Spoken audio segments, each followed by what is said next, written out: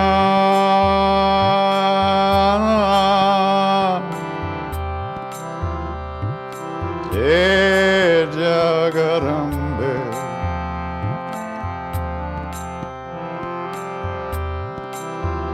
Jai Jai Jagarambe, He Ma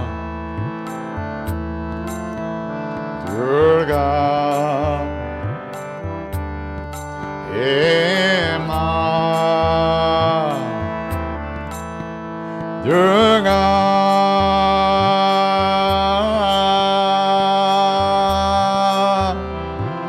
Jai Jagarambe,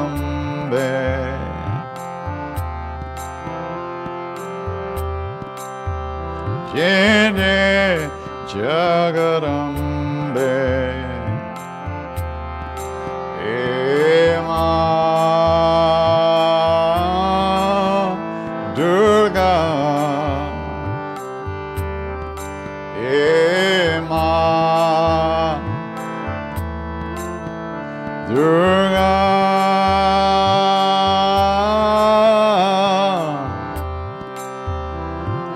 Jai Jagarambe,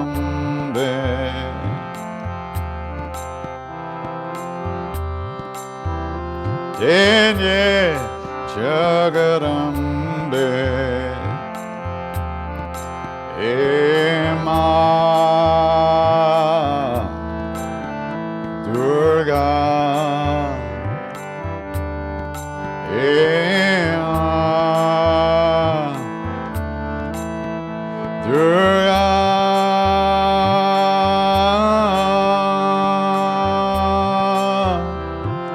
Jai Jagarambe,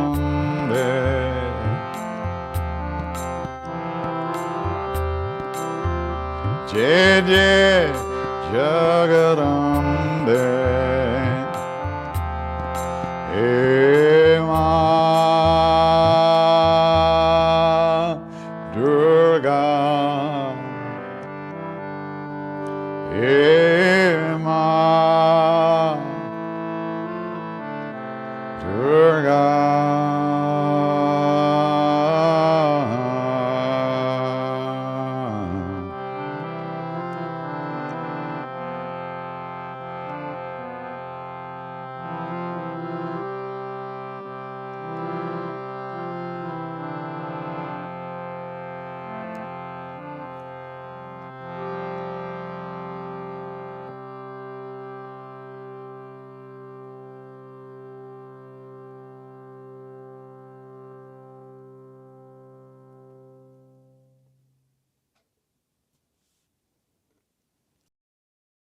During war times, is there a specific mantra? I know we pray for peace always, but if there is one that is for unity or something,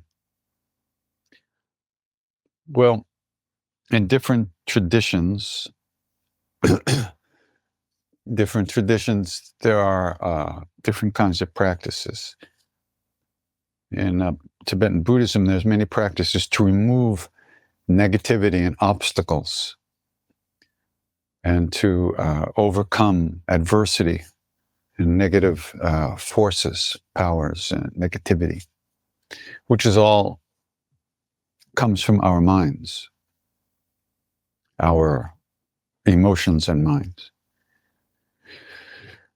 So I don't know any particular mantras for like that, but Hanuman mantra, Hanumanji is the destroyer of calamities, remover of obstacles, bestower of grace. So praying to Hanuman to restore the natural, the balance, the dharmic balance, the harmony in the world is a great thing. And of course, Ram, Krishna, all the great beings, we pray to them. May they be victorious over our own negativity.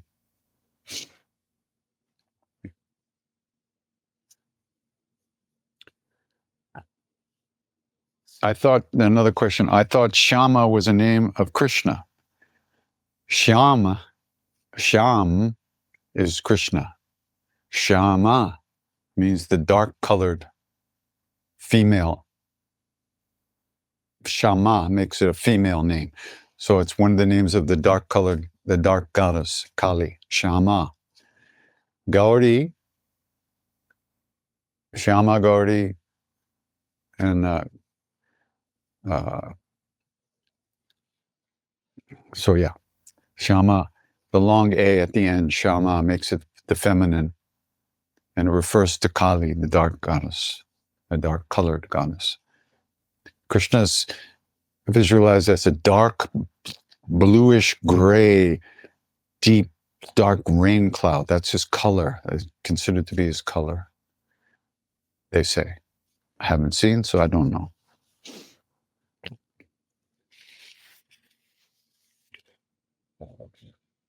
That's it?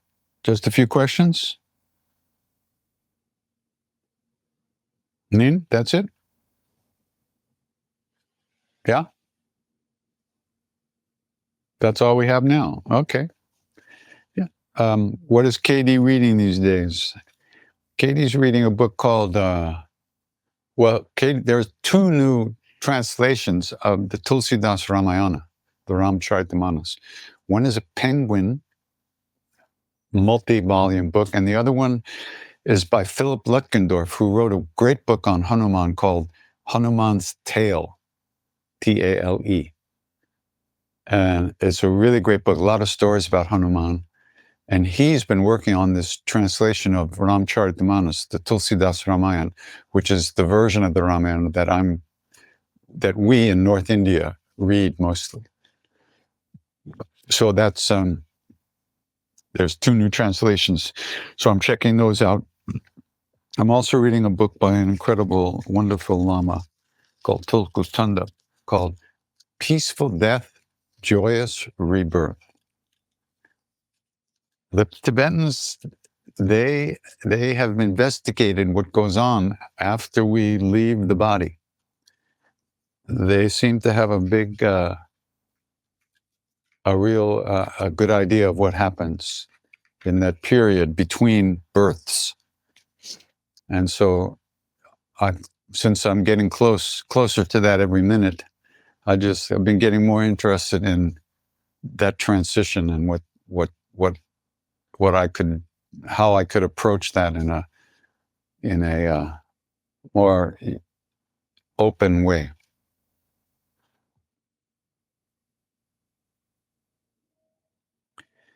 Please do a chant and say some words of hope to the devastated people affected by the natural disaster flooding in Australia and northern New South Wales.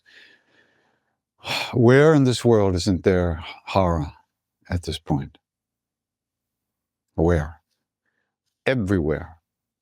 Everywhere. There's so much going on. It's extraordinary. Climate change is changing the way things grow, the way where we can go, what we can do. The Antarctic, the Arctic, the glaciers in the Arctic are melting so fast. They say that the coastlines of the continents are going to be changing within some years. It's just unbelievable what's going on now. I don't know. Of course, I don't mean to be simplistic or insensitive, but every chant we do is for overcoming suffering. Every single one. And we offer all that. See, at the end of every chanting session, what do I say? I say how if we know anything about a path, we owe it to the great beings who have gone before us, right? And then I say, in the same way that they wish for us, we wish that all beings be safe and happy and healthy and free of suffering. It's a full-time job. There's not like one little thing you can do to make it all. Everything that we do on the path, we dedicate for everyone as best we can. So, of course, I all my best wishes to everybody who's suffering. People in Australia, the people of the Ukraine who have had to leave their country, their homes and hospitals are getting bombed. War crimes are being committed every day. It's horrific.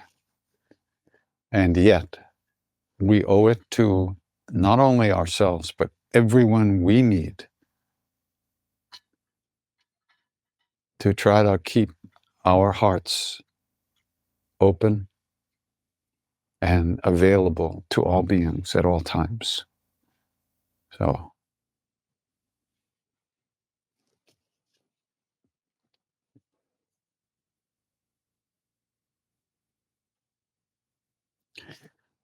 I said in the documentary Windfall of Grace that some devotees worship Maharaj-ji as Shiva.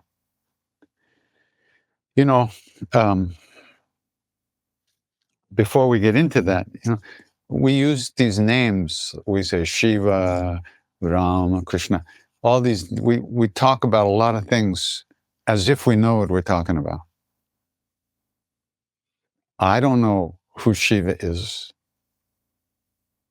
So when I say that I met devotees who saw Maharaj-ji as Shiva,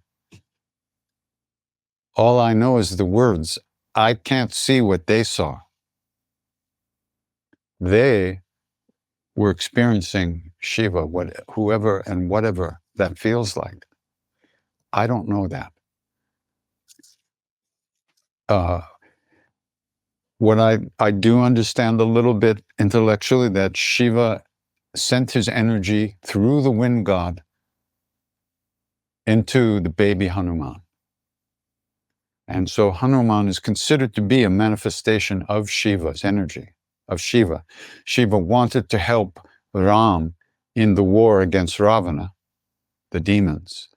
So he sent his energy, Amsha, his energy, into the baby Hanuman, giving him all the powers of the supreme beings. And so Hanuman served Ram, who is Vishnu, who is the supreme being, and helped him overcome and restored Dharma and harmony to the earth at that time and destroy the demons. So it seems like Shiva, in a sense, is a bump up, if you could even say that, from the level of where Hanuman and Ram incarnated. Shiva, Vishnu, they're another level up. And so maybe those devotees of Maharaj-ji saw him in a very deep way. But who knows? All I know is that there was this one guy named Vishwambar, a poor man from Aligarh, a poor town. And he was rough. He was a rough guy. Rough, not angry rough, but just, he wasn't a polished, sophisticated person. He was very earthy, simple. When he used to come to Kenchi, he would bring all the gear that he needed to worship Maharaj-ji. And he would sing Shiva mantras to Maharaj-ji. And then when he was finishing his puja, he would do an arti. He would sing a Shiva arti, a hymn to Shiva at the end. And tears would be streaming down his face, and he'd be singing, and and he would go into samadhi, just singing to Maharaj. Need I say that made an impression? I want that. That's what I said. I want that. So, and then of course, my dear father, Mr. Tewari, he was a devotee of Shiva. That was his main, Shiva and the goddess and everything else, Hanuman Maharaj-ji. But Shiva puja was his main thing. And he saw Maharaj-ji as Shiva. And Maharaj-ji encouraged that. He would ask him one day, he told me the story, he said one time they were down by this river in Lucknow, and they're walking by the river, and Maharaj-ji says to Tewari, okay, sit down and let's sit down. I want you to do your Shiva puja now. Now, his pujas went on for 3 hours, 4 hours. And he had taken a vow that once he sat down to do puja, he could not get up until it was over. So when Maharaj-ji asked him to sit down and do puja, he said, no. And Maharaj said, yeah, I do. Let's sit down. I want you to do your puja. And I said, no, I won't do it now. He said, why? Why won't you? Because the minute I sit down, you'll run away. And you know I'll be stuck there for 3 or 4 hours all by myself. And Maharaj said, no, I won't do it. I'll stay. No, you won't. So he made Maharaj-ji promise. This is like cross your heart, hope to die in India. You pull your earlobes and you promise, you vow to make a promise. So then they sat down and Tewari began his puja. Of course, he knew the whole thing by heart, hours and hours of mantras. And he starts going and going and going. And it went on for 3.5, 4 hours. The minute he said the last mantra, Maharaj-ji leaps up and said, you miserable guy, you kept me here. I have work to do. And he ran away. Ah, the beauty of the interplay, of the play of the devotee and the beloved is so extraordinary. That's what we experienced in India, that we saw that. We didn't have that in America. I never saw it in America. But in India, I saw it everywhere. The way people express themselves towards the beloved, towards the guru, towards the deities, towards the great beings. I just wanted more and more of that.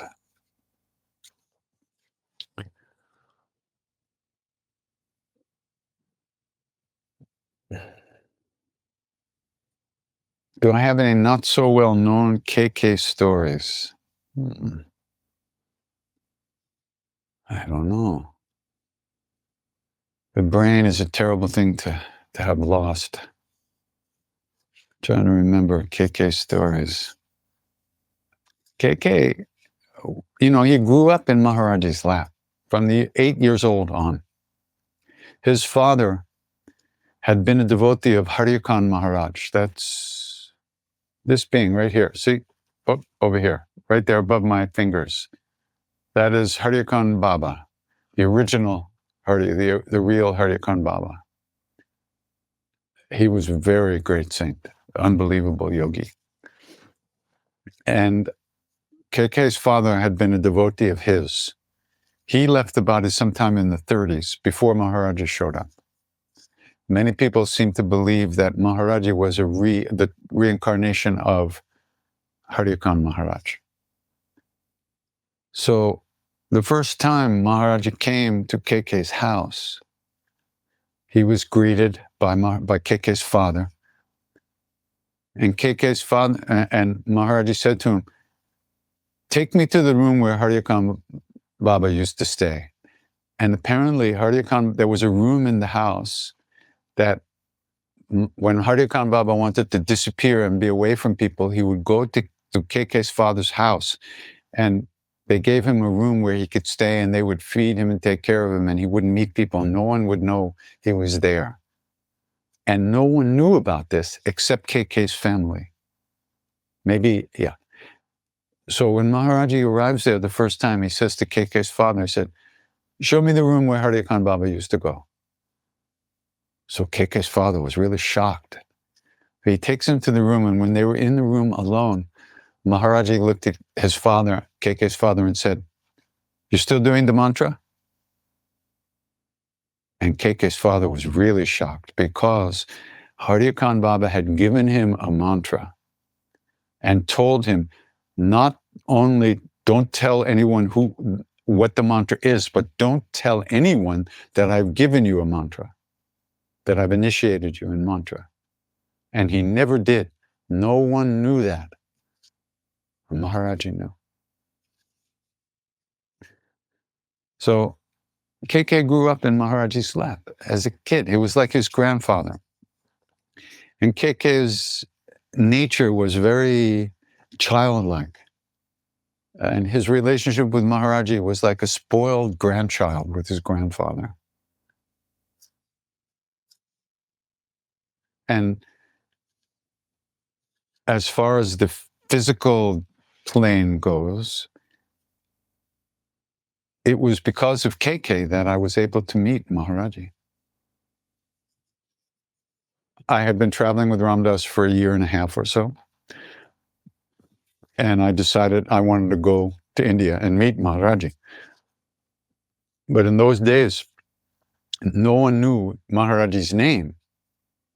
And no one knew where to find him, because Ram Dass had been instructed not to talk about Maharaj-ji. But of course, all he could do was talk about him. But he never said his name or where his places were. So Ram Dass said to me, well, you can go, but I can't tell you how to find him. I said, that's okay. No, I'll find him anyway. So Ram Dass, I didn't have any idea about India. So Ram Dass said, okay, wait a minute. Why don't you, write to KK. Here's his address. Write to my friend KK and then see what happens. So I wrote to KK. And a couple of weeks later, I got a letter back saying Maharaj-ji was no longer in the hills at his temple at Kenchi. Now I have a name. But he was due to return soon. And when he did return, KK said that he would take my letter to Maharaj-ji, and then he would write back to me. See, after what Maharaj-ji said, he would ask Maharaj-ji if I could come. So in the meantime, Rameshwar Das wrote, and Danny Goleman, Jagannath Das wrote. So there were 3 letters. So KK, so a couple of weeks later, I got a letter back, and I think I've showed it. Here it is. This is the letter I got back. There it is. There it is for you Instagram people. And here's what he says. Sri Maharaj-ji has arrived here at Kenchi, and we hope he will be here for the next 1 or 2 months. Then he says, I was able to show your letter to him and also tell him the feelings of the other members of the satsang. And all this has been brought to his esteemed notice. Then KK writes, I hope Baba Ram Dass must have told you about Sri Maharaj-ji, who does not show any kind of enthusiasm or sentiment in calling the devotees to him, and personalities like him would not commit themselves to anything. So it would not be advisable to make the journey especially and specifically for the purpose only of meeting Maharaj-ji. However, if you happen to be visiting India and come here, you can have his darshan, you can see him, as so many do day in and day out. Baba has an open door for all, without any distinction of rich or poor, believer or non-believer, etc. And it all depends on the sincerity, devotion, and earnestness of an aspirant. So now it is up to you to come and have his darshan or not. It's up to you. That's what he wrote. So all I saw was a green light. If it's up to me, I'm going. And of course, I went with Rameshwar Das and Jagannath, Danny, and we went and we met. The very first day we got there, KK was at Kenchi with Maharaj-ji, and we went and met them both at the same day.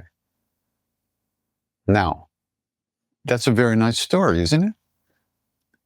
Very reasonable, simple story. I wrote, he wrote back, and we went. Not exactly.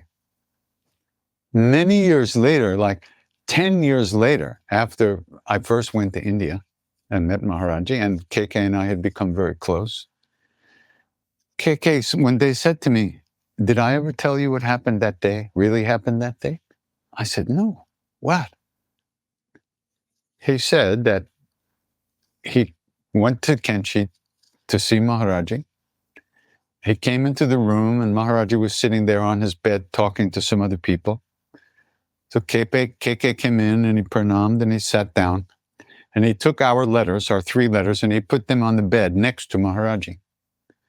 And then he began to peel and cut up into small pieces a soft apple, which is what people used to do because Maharaj-ji had like 3 teeth. So we used to get these soft apples and cut them up in small pieces and offer them to him. So as he was offering Maharaj-ji these pieces of the apple, Maharaj-ji noticed the letters on the bed. And he said, "What's that?" And KK said, "They're letters from students of Ramdas. They want to come have your darshan." "Nate, tell them not to come. What do I have to do with this?" And he went back to his conversation. So here's the beauty of the Leela, of the play.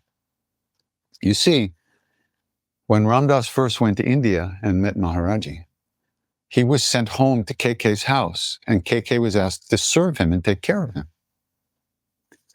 So KK's relationship with Maharaj-ji, with Ramdas, was that he wanted to help him. That was his job, his seva that he was given by Maharaj-ji to help Ramdas. And so by helping us, students of Ramdas, he felt he was helping Ramdas. And now Maharaj-ji was interfering with the very service that he gave KK to do in the first place. And KK would not accept that. Another devotee would have simply written back and said, "Maharaj-ji says not to come, goodbye." And I wouldn't be here, you wouldn't be here, this house wouldn't be here, I would have been dead a long time ago. But KK wouldn't take that from Maharaj-ji because he was stubborn and he had this special relationship with Maharaj-ji. So he got very upset that Maharaj-ji was interfering with the very seva that he gave KK to do. So he began to pout. And KK could pout. He was the greatest pouter in the universe. He says he began to pout and he looked down like this and he stopped feeding Maharaj-ji the apple. And he was looking down like he was so upset with Maharaj-ji.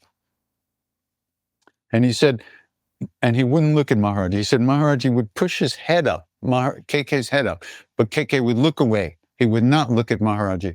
And when Maharaj-ji took his hand down, he would go back down like this. And he said this happened a few times. And finally, Maharaj-ji threw his hands up and he says, "Okay, tell him what you want. Tell him what you want.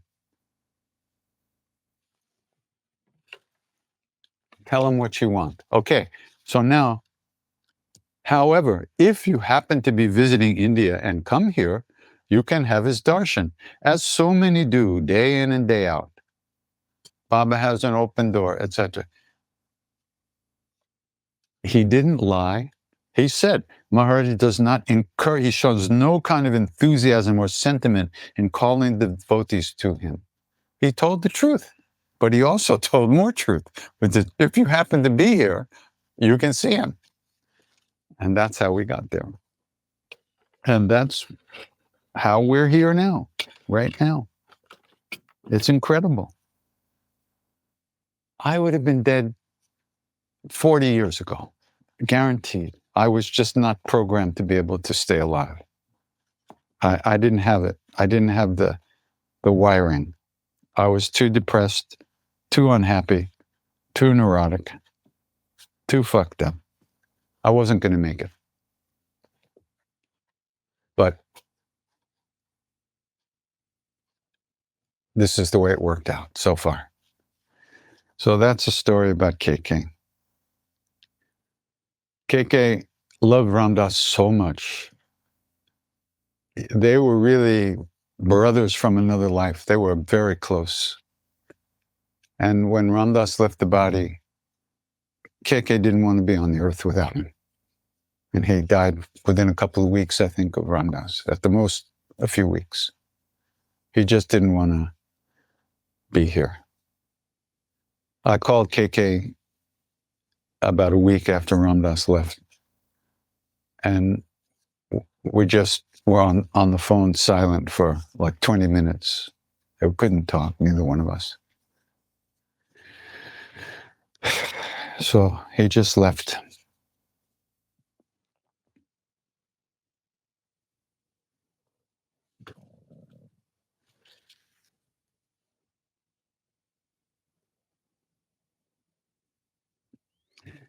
How did it feel being around Maharaj-ji in person?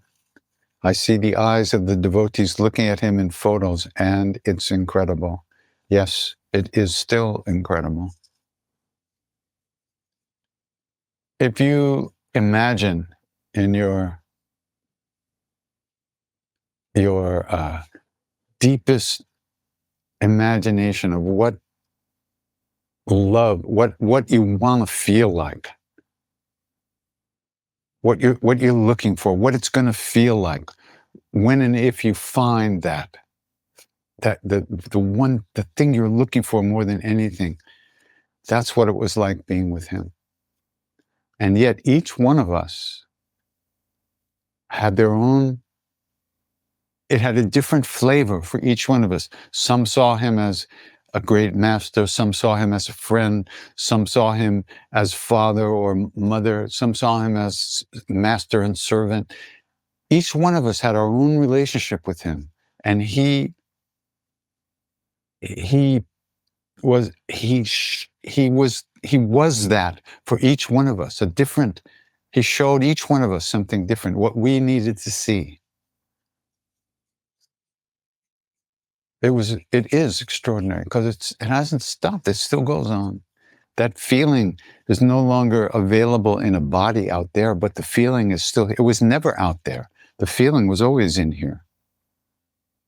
It takes a little recalibrating to not be looking for it outside, but to look for it inside, which is where it truly is. So, how you would feel when all your dreams come true, that's how it felt. And that's how it still feels in his presence, just like that.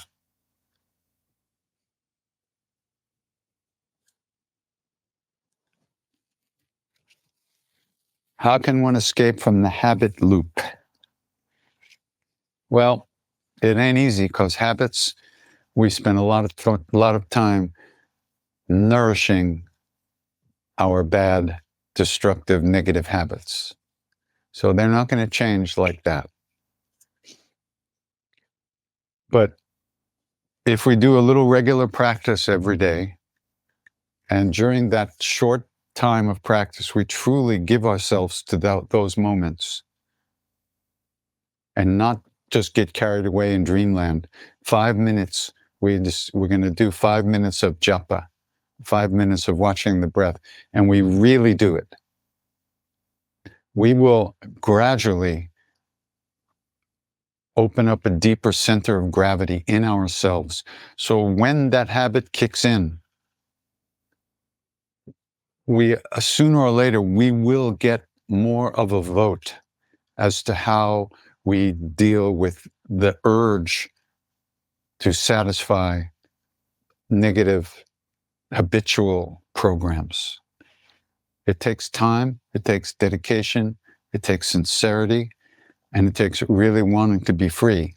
The problem is we like those habits. We get off on that stuff. It feeds us in a certain kind of way, and there's a part of us that really needs that. It's not a mistake. There's a part of us that gets something from our habitual behaviors that we need to get through the day. In some ways, it's like, you know how you're driving and you push the clutch in. It's one of the ways of like disconnecting from whatever's going on and just kind of checking out of the world for a while. So it's not easy to change that, but you certainly can. And there are many different techniques for doing that. And you can find all kinds of counseling, therapies, NA, AA, meditation, mindfulness, japa. There's so many things you can do. Hatha yoga, pranayama, everything you can do to loosen up that immediate response to when the urge arises. Maharaj-ji said, you want it? Don't take it. That's too difficult. I couldn't do that. I had to take it. I took it for years and years and years. Whatever it was, all kinds of different stupid negative habits. But ultimately, you can get to a place where the habit no longer runs your life. You may never get free of the of the lust for that habitual thing, but you can get free of the compulsion to act on it. Most definitely you can, but it ain't easy. And one has to really get in touch with how much those habits are hurting you, how much those habits cripple us, how much those habits keep us closed down, and how much those habits shut our hearts down and prevent us from feeling better about ourselves and finding real love in the world. The more you get in touch with the suffering that comes from those habits, the more aware you will be of how that habit controls you, and the more you'll be able to let go of it. Day by day. Every day is new. Every minute is new.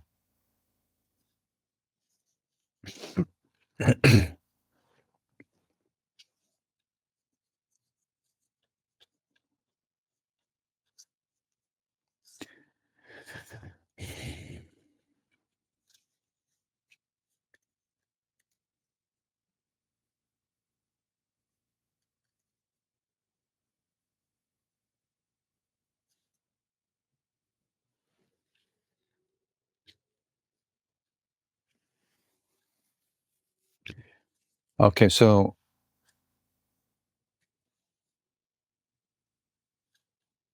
somebody's saying, you just mentioned keeping one's heart open in face of so much calamity in the world. Can you please elaborate on how best to deal with heavy-heartedness and grief, despite anchoring into the heart and maintaining one's practice? That's it. You have to maintain your practice.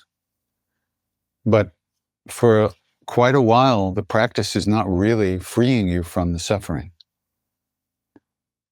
It's a practice. It means you have to practice. And eventually you learn how to play the guitar or the piano. Little by little, you practice every day. You get good at it. These practices free us from all negative emotions. Ultimately, they free us from the very things within us that cause us suffering. Whether it's the way we react to the outside world or to the inside world. So there's no shortcuts, but one has to commit to wanting to be a good human being and to care about others and not care so much about how do I feel today? How I feel, who gives a shit how I feel? I don't even care how I feel most of the time anymore. I'm up, I'm down, who cares? I don't care. Why should I think about it? It comes, it goes. But most of our lives is spent, how do we feel now? Is this okay? Should I add a little bit of this? Should I take a little bit of that away? Should I have more of this or less of this? What should I do to feel a special way that I want to feel? You know, that is really the root of all suffering. The fact that we care about ourselves more than anyone else and how we feel. I have to feel okay, or the world is wrong. I have to change it. No, it's not like that. One has to allow all kinds of experiences to come and go. without being destroyed by them.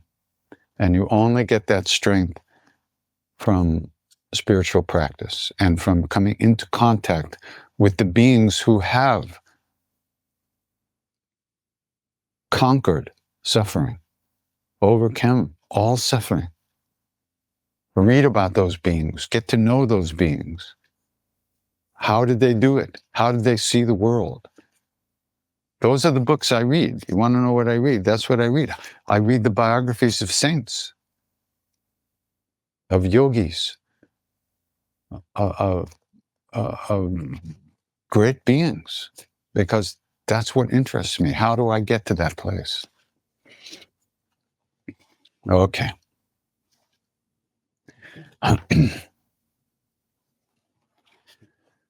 So you keep singing.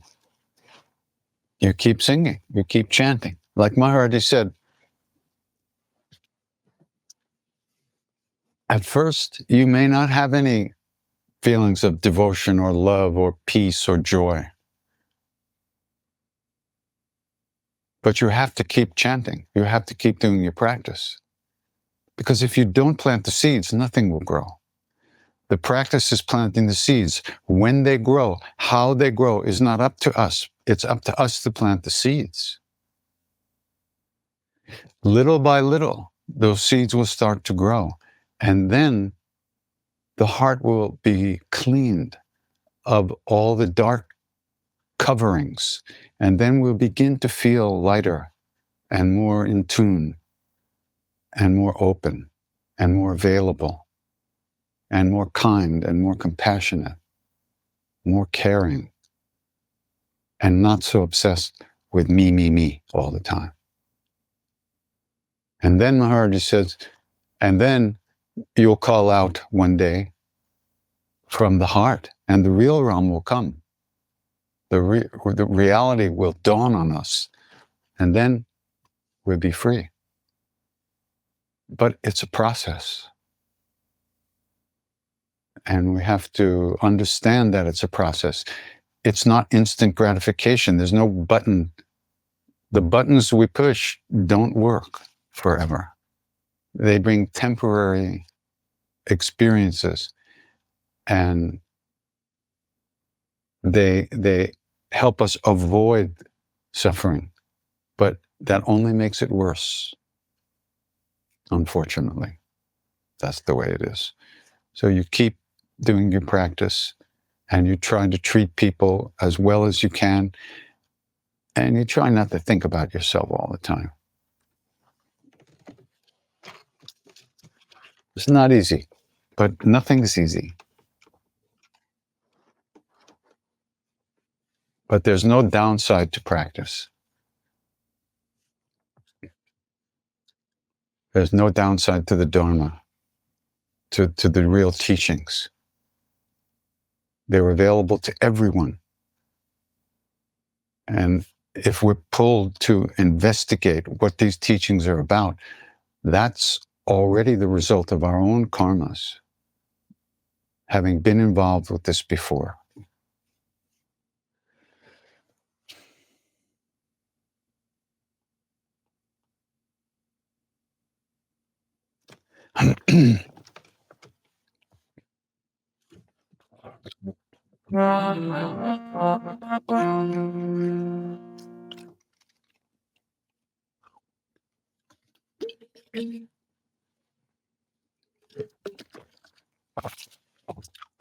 Okay, I'm going to do a chalisa.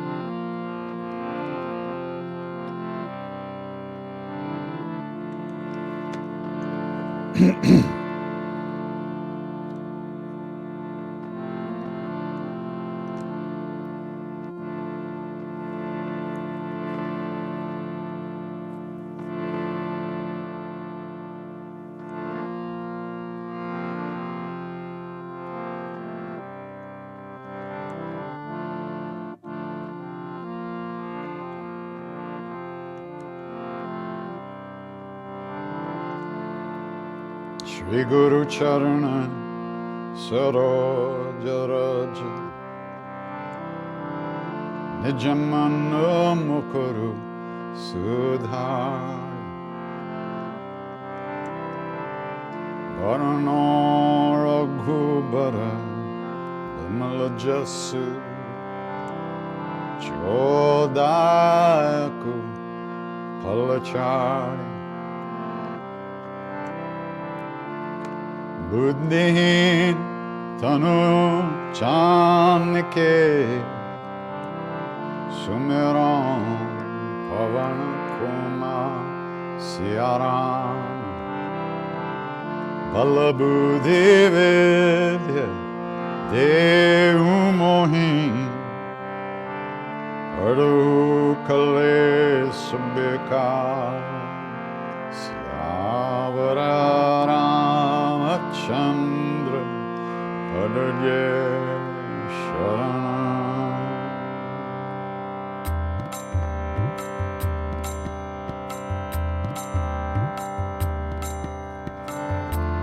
Jaya Hanuman Jnana Guna Sagar Jai Kapisati Hun Loka Puja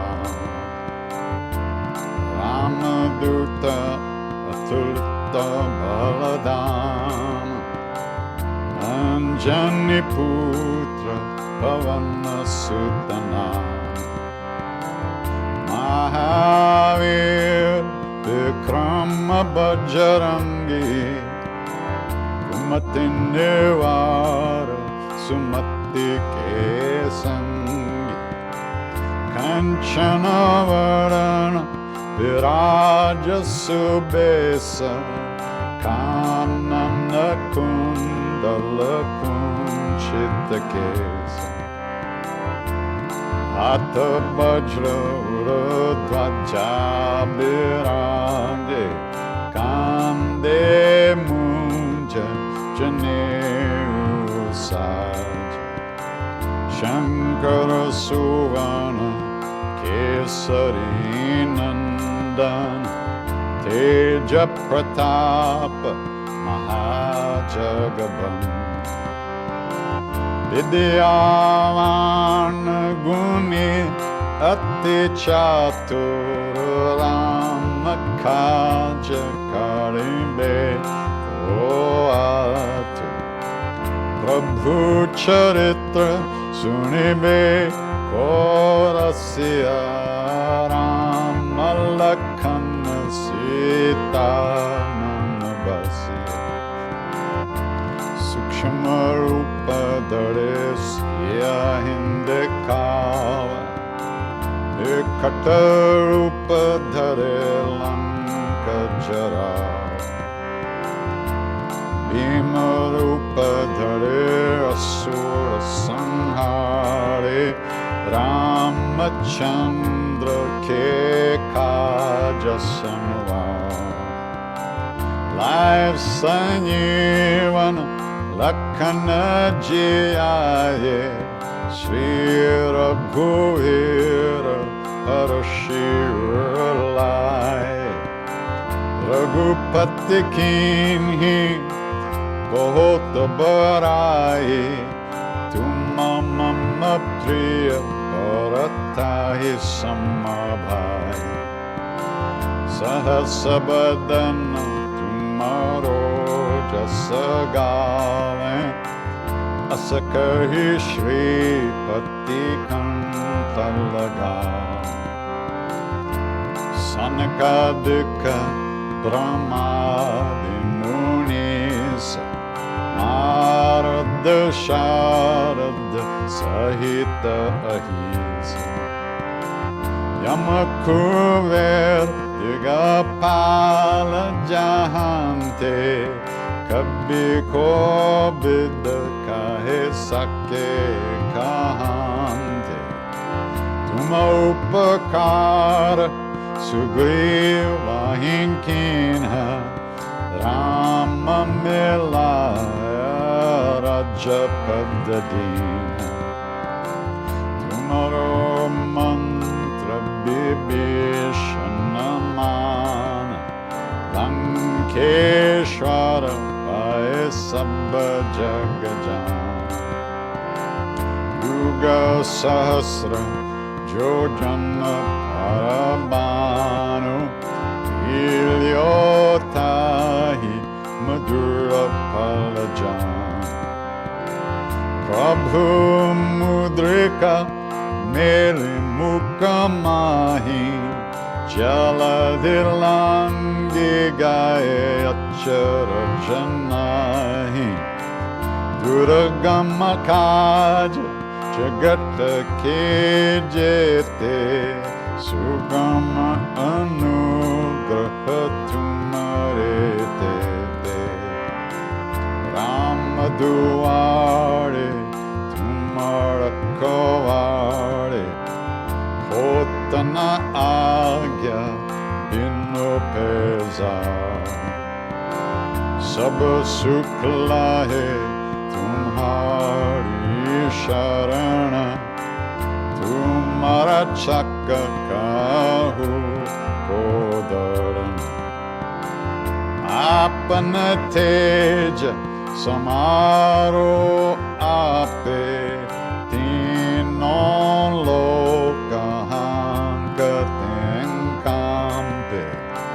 Bhutta pisasha निकट नहीं आवे महावीर जब नाम सुनावे. नासे रोग हरे सब पीरा जपत निरंतर हनुमत बीर. संकट ते हनुमान छुरावे मन क्रम बचन ध्यान जो लावे. सब पारा राम तपस्वी राजा तिनके काज सकल तुम साज. और मनोरथ जो को विलावे सोवे अमित जीवन पल पावे. चारों युग प्रताप तुम्हारा है प्रसिद्ध जगत उजियार. साधु संत के तुम रखवारे असुर निखंडन राम दुलारे. अष्ट सिद्धि नो निधि के दाता सवर दीन जानकी माता. राम रसायन तुम्हारे पास सदा रहो रघुपति के दास. तुम्हारे भजन राम को पावे जन्म जन्म के दुख बिसरावे. अंत काल रघुवर पुर जाई जहाँ जन्म हरे भक्त कहाई. और देवता चित न डरई हनुमत से सर्व सुख करई. संकट कटे मिटे सब पीरा जो सुमेरे हनुमत बलबीर. जय जय जय हनुमान गोसाई कृपा करो गुरुदेव की नाई. जो सत बार पाठ कर कोई छुट ही बंदी महासुख होय. जोया पर Hanuman Chalisa Hoya Siddhi Saki Gaurisa Tulasidas Sada Hari Chera Ki Jainat Hridaya Mahadev Avanatanaya Sankataharana Mangala Murti Rupa Siyaram Ramalakhan Sita Sahita Hridaya Basav Surabhupa Siyavara Ramachandra Padaye Sharanam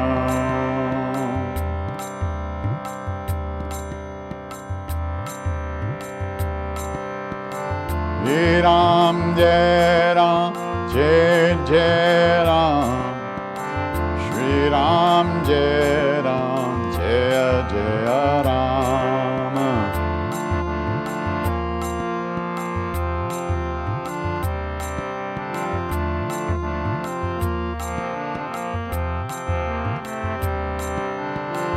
Shri Ram Jai Ram Jai Jai Ram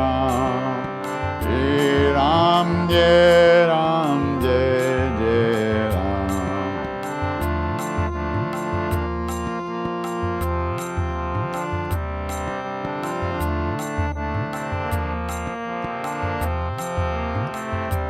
Sitaram Nitaram Jai Jai Sitaram Nitaram Sitaram Jai Jai Sitaram Nitaram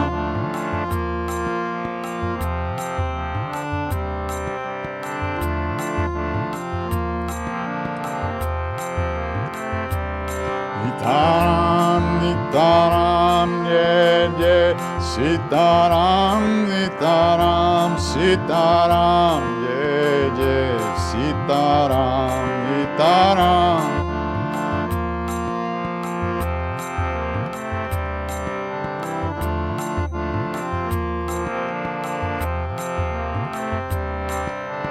Ram Lakshman Janaki Jai Bolo Hanuman ki Ram Lakshman Janaki Bolo Hanuman ki Ram Lakshman Janaki Jai Bolo Hanuman ki Ram Lakshman Janaki Bolo Hanuman ki Ram Lakshman Janaki Jai Bolo Hanuman ki Ram Lakshman Janaki Bolo Hanuman ki Shri Ram Jai Ram Jai Jai Ram Shri Ram Jai Ram Jai Jai Ram Shri Ram Jai Ram Jai Jai Ram Shri Ram Jai Ram Jai Jai Ram Shri Ram Jai Ram Jai Jai Ram Shri Ram Jai Ram Jai Jai Ram Shri Ram Jai Ram Jai Jai Ram Ram Jai Ram Jai Jai Ram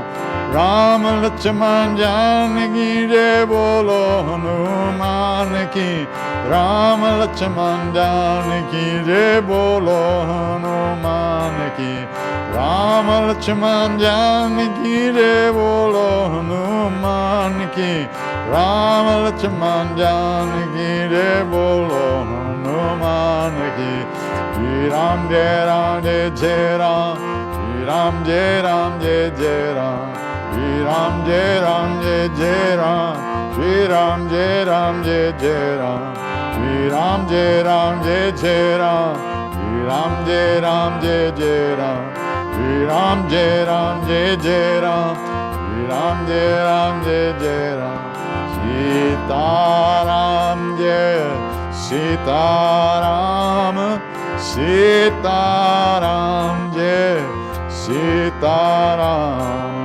Sita Ram Jai Sita Ram Sita Ram Jai Sita Ram Ram Jai Ram Jai Jai Ram Shri Ram Jai Ram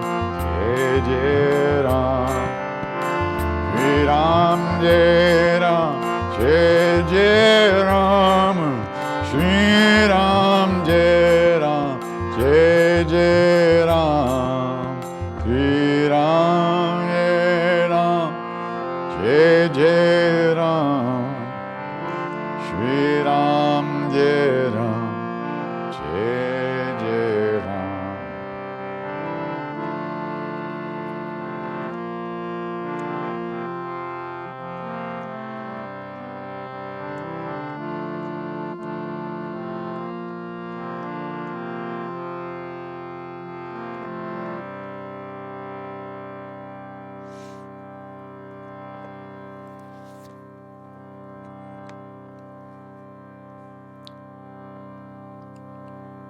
So I remember that question you just asked, what mantra we should do to overcome negativity and bring peace to the world. Well, for me, that mantra is Hanuman Chalisa and Shri Ram Jai Ram Jai Jai Ram. This lineage from Maharaj-ji is all about Hanuman. It's all about service. It's all about overcoming negativity, adversity, and finding real love, real life. So, if you learn Hanuman Chalisa and sing it, and offer that practice to the world, there's nothing better we could do. So that would be an answer to that question. If we know anything about a path at all, it's only because of the great beings that have gone before us.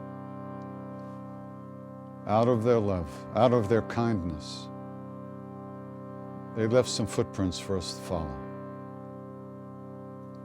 So, in the same way that they wish for us, in the same way that they wish for us, we wish that all beings everywhere, all of us, be safe, all of us be happy, that all of us have good health and enough to eat. And may we all live in peace and at ease of heart with whatever comes to us in life.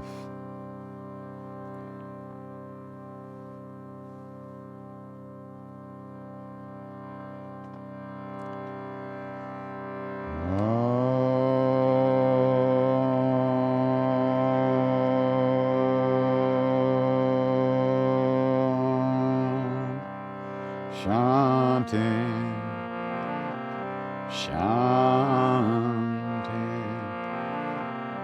chanting.